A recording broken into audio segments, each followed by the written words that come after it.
and welcome to Therabytes, where we bring you bite-sized episodes, each one a piece of the puzzle that helps to explain the therapy world, the research behind it all, and how it relates to families. Hello, my name is Dr. Dana Poole. I'm a physiotherapist and the clinical lead at the Healthy Strides Foundation. It is my privilege to be hosting this podcast, one that is directed for parents of children with neurodisabilities. We hope to be able to answer some of your questions through this format. But to navigate our way through these big questions, we have the one and only, the lovely Naresha co-hosting this podcast. Welcome, Naresha. Good morning, good morning. How are we? Oh, very well, thank you. A lovely morning indeed. Yeah, I know. The sun's out, the birds are singing. It was a nice drive-in. Perfect. That's really good.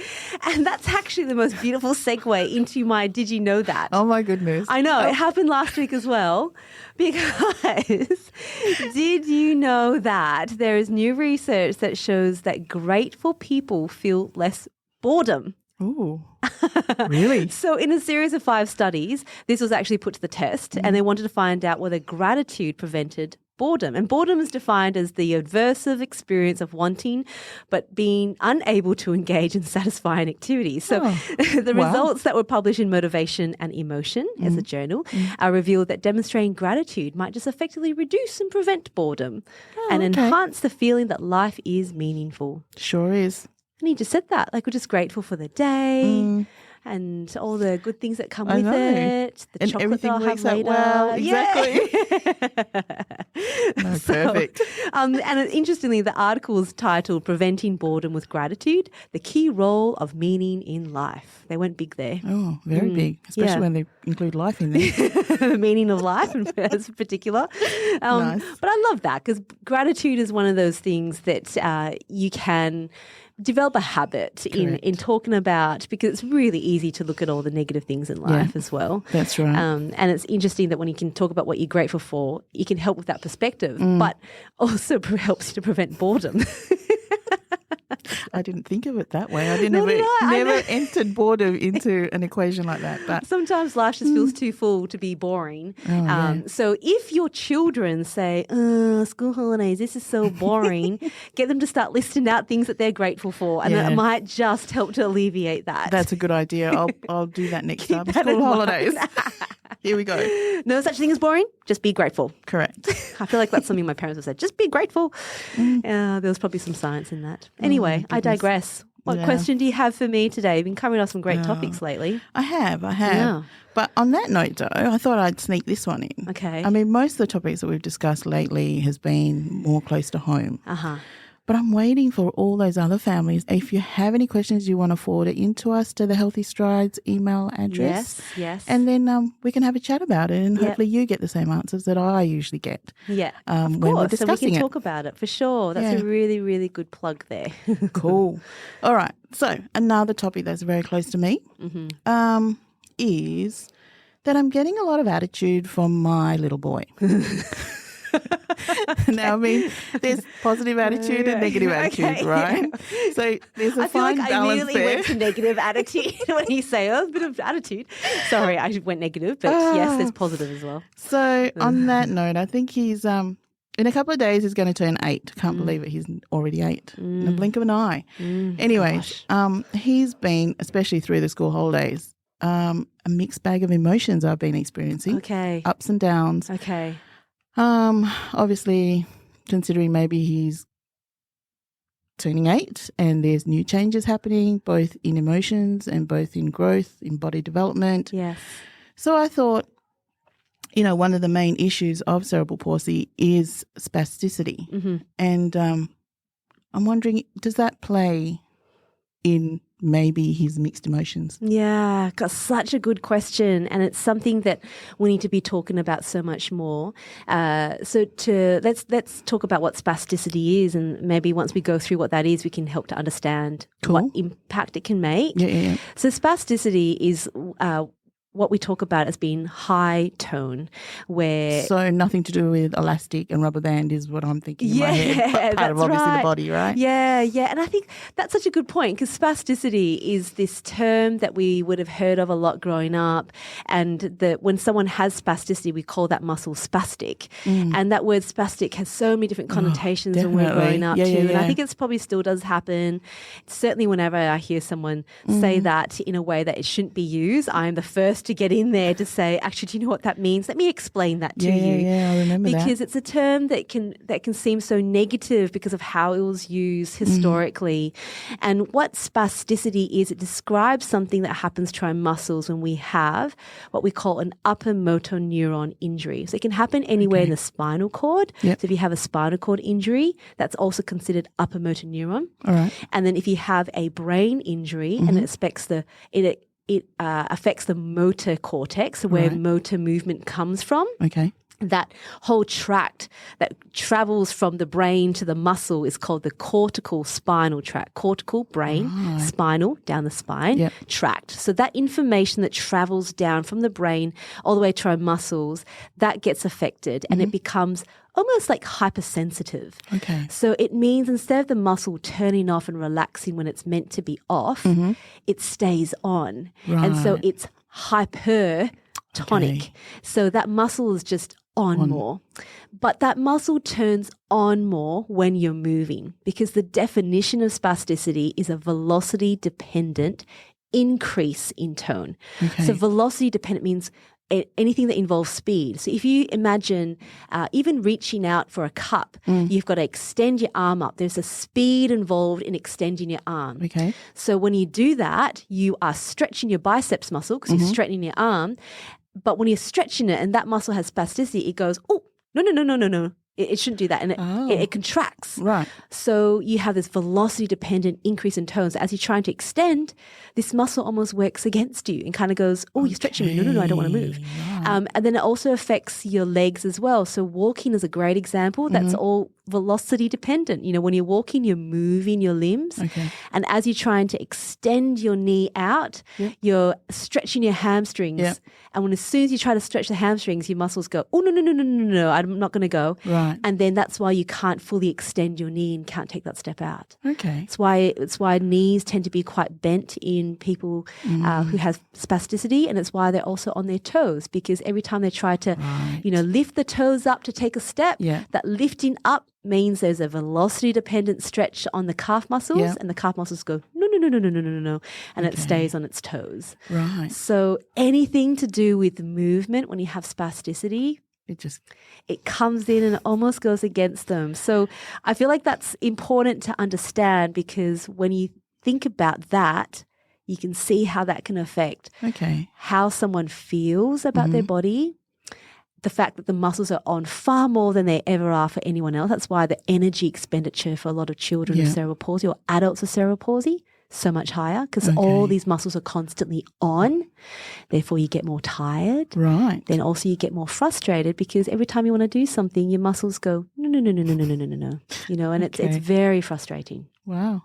Yeah. And how does that feel to them, do you think? Does it feel like cramps? It can feel like cramps. A lot of children, young adults, adults will talk about that. So people who've had strokes, adults who've had strokes, because it affects the brain and the motor cortex area, they will also have experienced spasticity, and they can often describe it as like it's cramp, it's really tight. Okay. A lot of children, because they've never experienced anything different before, especially if they've got cerebral palsy, they've always had it. Yep. So to get kids to describe it can often be difficult, because that's what they're so used to. So a lot of the information we get is from older people who've, suddenly had to experience spasticity, and they go, it just feels tight, it feels like a cramp. I feel like my muscles are always on, and so it feels exhausting. Okay. And it's hard to relax the muscle. Right. Yeah. Okay. Well, after my chat this morning, that's basically what my little boy said. He says he's always feeling so tired. Yeah. Now, he's always quite active. He participates in his classroom. He plays a lot, talks a lot. But lately he's just been saying, oh, Mum, I just feel exhausted. Yeah. Right? And I think that brings on the frustration, the emotion. Yes. And finally I got him to chat about it this morning, and he says, I'm just frustrated and angry that I can't do the things I used to do. So, So in my findings, it's interesting to me. Yeah, well, you're starting to see it happen, and I think it's really important that we pinpoint these moments when they do happen because, sometimes as kids get a little bit older, what happens is their bones grow because we grow, and when the bones grow, the muscles don't usually keep up with that level of growth, which is why as we all get older, we get a little bit tighter. Like, our muscles feel a little bit tight. I can't touch my toes the way I used to, all that kind of thing, right? So your muscles just don't keep up with the growth of the bone. And often kids, when they go through their growth spurts, they can grow really quickly in a very short period of time. Yeah. So when the muscle's already tight and heavily used because it's got spasticity or it's spastic, it's already on. When they grow, it tightens even more. So their knees look like they're more bent. And we call them knee flexion contractures. Their knees stay bent. And sometimes you can't keep up with that growth. And whilst you can do some stretching, whilst you can help them to alleviate that, because stretching does help with that, massaging does help with that, not to increase motor skills, but to help with the muscle feel better, get some length. You can do that to alleviate it. But once you can't keep up with that, orthopedic surgery or muscle lengthening becomes a go-to option. Right. And it's something I don't think we should shy away from. I think it's kind of like we need a bit of help. It was a fast growth, couldn't keep up with it. Right. Let's see where there's ways we can lengthen that muscle. Okay. So it's not something to be frightened of? I don't think it is. I think we always try to avoid surgery. And sometimes I hear and we feel as therapists like, you failed because, what we did wasn't enough for them to prevent surgery. It's just the nature of the condition. Kids grow and the muscle doesn't keep up with it to keep them functional so they're not using their muscles so much. Okay. We need to help them with that. So one thing that we can use to treat, and we've spoken about before, is botulinum toxin. So when we call it Botox, that's the name brand of it. So when you provide that, it stops that signal that comes from the brain to the muscle to constantly be on, because that signal is like on. And when you put botulinum toxin, what it does is it reduces the messages that go from the nerve to the muscle. Okay. It's kind of really interesting. Bizarre how it happens. It just stops that connection. So all those messages that come down, not many of them get through to the muscle. So the muscle just doesn't contract as much. So that's why it looks like it relaxes more. Okay, so that's what they mean by relaxing. Yeah. So there's less signals from the brain flooding that muscle. Okay. We're stopping those signals. And it only happens temporarily. But that's why in that time it's a good time to practice more motor skills, stretching it out, all those kinds of things. It's a good time to take advantage of it because those signals are kind of going, hey, guys, let's just take a back seat and let's get all the other things in order to hopefully counteract it. Right. So sometimes it means children need botulinum toxin more frequently, so they usually do it every 6 months, but sometimes they might need to bring it back a bit just to every 4 months just to help them through that phase. Okay. And that's okay. And those are important times to make sure we keep the muscle strong. What we don't want the muscle to get weak. Right. Yeah. Yeah, that's the other thing. I'm looking at him and I'm looking at his knees. His actual knees bit, the kneecap area, that looks a bit knobbly. Is that how? Because obviously his legs are quite skinny. So is that normal? Look, I think they're probably more knobbly because, as a technical term, because he's spending more time on his knees. Okay. So he might be like walking around on his knees because to be on his feet means he's got to like stretch out those hamstring muscles, stretch out those calf muscles, and he's probably able to walk around a lot. And a lot of kids who want to get around a lot or they like to crawl, they'll be on their knees a lot. Okay, and that's okay, but they can develop some knee pain later on, and that makes sense, right? You're spending a lot of time on your knees. It's not meant to be a weight-bearing joint. That's right. So that's something worth considering. Okay. But, like back to your point about your boy feeling frustrated, I can understand that because every time he's trying to do something, his muscles kind of go against him. And because he's so strong-willed and wants to do more, he's probably feeling that frustration even more. And he's, I guess in a way his body's not keeping up with what he'd like to do. Yeah. But what that does mean, though, is whilst we can't change the fact that he has cerebral palsy and that he has spasticity, is we need to adapt things around him more. And sometimes it means that there's more times of stillness. We want to be physically active. We want to get the balance right. Doesn't mean all the time. He's already using a lot of energy. It might mean more times of stillness, more, activities that don't require a lot of energy, so he's not always expended. That's probably why he's angry at me with regards to school holidays. He does take time out because now he's into gaming. So I let him have his games. Great. But obviously monitor the timings, right? Make sure you blinks, remember? Blink, blink, blink, blink. That always comes into my head when I see him watching his iPad all the time. Blink, blink, blink. So anyway, so the argument branches off from that. But now after talking about it, okay, now I get it and I understand it. Yes. So maybe I will be a little bit more lenient. Yeah. But obviously, and also be aware that he still needs to move and That's maybe break true. up the time. So thanks. That's and that great chill advice. time is to embrace that. And sometimes we feel guilty going, they're not doing anything during that time. Yeah. But, for children, your child is able to verbalize that. There's many children who can't verbalize that. Okay. So if it is coming out in tantrums, if it's coming out in crying, if they're crying in therapy all the time, it comes down to the same thing. You have to take it seriously and go, actually, they're trying to tell me something. And all children experience this. Okay. So if they've got spasticity or high muscle tone, we'll talk more about the others, I'm sure, later. Definitely. It already takes up a lot of energy. You're asking a lot of them. We might need to make sure we shape what they're doing more. Maybe they're doing too much. You need to pare it back, and it's okay. Yep. And actually sometimes doing a little bit less is really important. Okay. And, not filling their day with so many things where they're going to school and they've got multiple therapies on all the time. You think about it, a lot of kids do really embrace chill time. Yeah. And though we've said, iPads are so bad and they're so evil, actually, look at us. We will grab our phone out. I know I did that last night before I went to sleep. I'm like, I'm just going to watch some fabulous stories about pandas. And I'd watch them and feel really happy and go to sleep. And that was my chill time. Yeah. We should allow our kids to do that too, and and keep that in moderation and give yourself permission. I think sometimes it's giving ourselves permission to say it's okay to rest. And kids with spasticity, they need a bit more of that too. True. I do. I'll take that in consideration, definitely. But now I've actually, afternoons, I've motivated him to ride his tricycle ready for Sunday's movathon. Fabulous. I love that. That's really good. Yeah, there's all different ways of moving, right? Yeah, so it doesn't all have to be walking. You can ride bikes and ways that you can still be active without using as much energy. So it's really important.